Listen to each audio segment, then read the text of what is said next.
Saide, Nineng, Namarilva. En dit is Spangtori.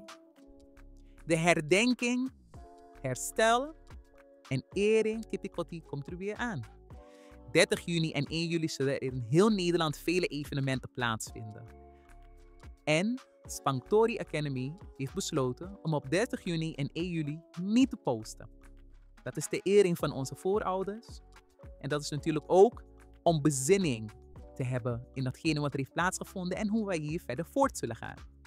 Wij begrijpen dat iedereen hier natuurlijk anders mee om zal gaan. En dat is ook je recht.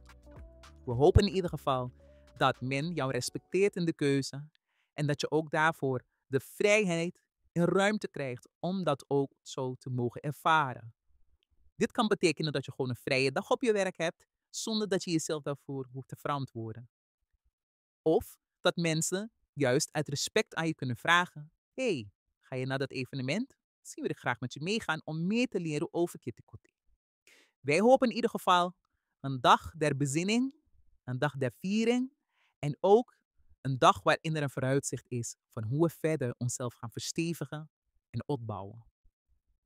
Wat ga jij doen deze dagen?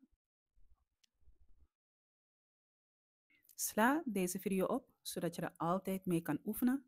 En bezoek de Spangtori website om meer en beter Sranang te leren. Volgende keer zie ik je graag weer terug bij Spangtori en Tamboen.